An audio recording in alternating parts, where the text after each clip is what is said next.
کہ کیا تم اس ذات سے کفر کرتے ہو جس نے تم کو مٹی سے پیدا کیا، پھر نطفے سے، پھر تمہیں پورا آدمی بنایا؟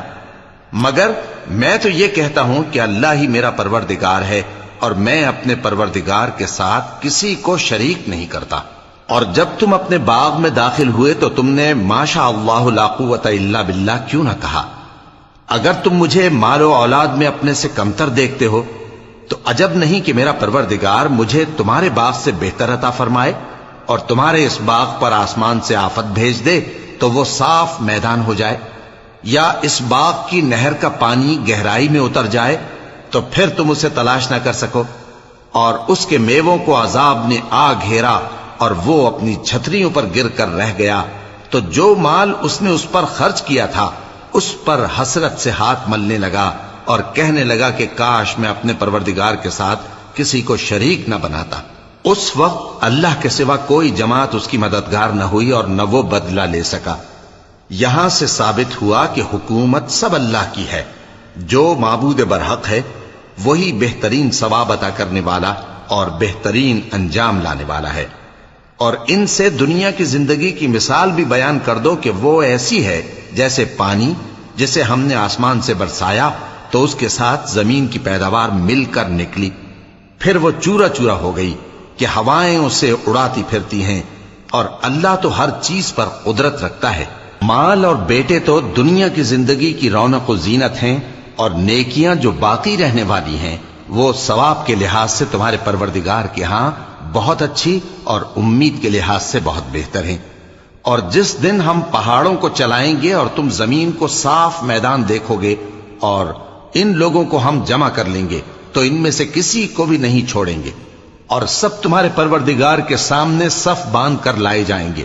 تو ہم ان سے کہیں گے کہ جس طرح ہم نے تم کو پہلی بار پیدا کیا تھا اسی طرح آج تم ہمارے سامنے آئے، لیکن تم نے تو یہ خیال کر رکھا تھا کہ ہم نے تمہارے لیے قیامت کا کوئی وقت مقرر ہی نہیں کیا،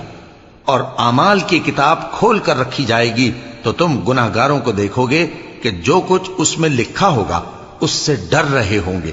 اور کہیں گے ہائے شامت، یہ کیسی کتاب ہے کہ نہ چھوٹی بات کو چھوڑتی ہے نہ بڑی کو، کوئی بات بھی نہیں مگر اسے لکھ رکھا ہے، اور جو عمل کیے ہوں گے سب کو حاضر پائیں گے، اور تمہارا پروردگار کسی پر ظلم نہیں کرے گا۔ اور جب ہم نے فرشتوں کو حکم دیا کہ آدم کو سجدہ کرو تو سب نے سجدہ کیا مگر ابلیس نے نہ کیا، وہ جنات میں سے تھا تو اپنے پروردگار کے حکم سے باہر ہو گیا۔ کیا تم اس کو اور اس کی اولاد کو میرے سوا دوست بناتے ہو، حالانکہ وہ تمہارے دشمن ہیں، اور شیطان کی دوستی ظالموں کے لیے اللہ کی دوستی کا برا بدل ہے۔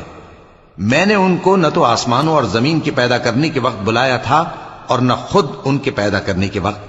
اور میں ایسا نہ تھا کہ گمراہ کرنے والوں کو مددگار بناتا۔ اور جس دن اللہ فرمائے گا کہ اب میرے شریکوں کو جن کی نسبت تم معبود ہونے کا گمان رکھتے تھے بلاؤ، تو وہ ان کو بلائیں گے مگر وہ ان کو کچھ جواب نہ دیں گے، اور ہم ان کے درمیان ہلاکت کی ایک جگہ بنا دیں گے، اور گناہگار لوگ دوزخ کو دیکھیں گے تو یقین کر لیں گے کہ وہ اس میں پڑنے والے ہیں،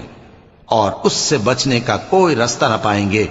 اور ہم نے اس قرآن میں لوگوں کے سمجھانے کے لیے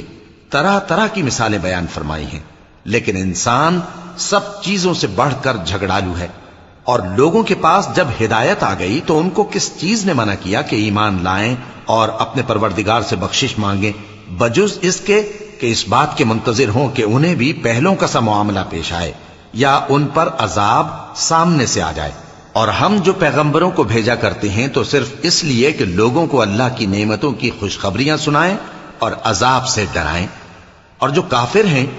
وہ باطل کی مدد سے جھگڑا کرتے ہیں تاکہ اس سے حق کو پھسلا دیں، اور انہوں نے ہماری آیتوں کو اور جس چیز سے ان کو ڈرایا جاتا ہے اسے ہنسی بنا لیا ہے۔ اور اس سے بڑھ کر ظالم کون جس کو اس کے پروردگار کی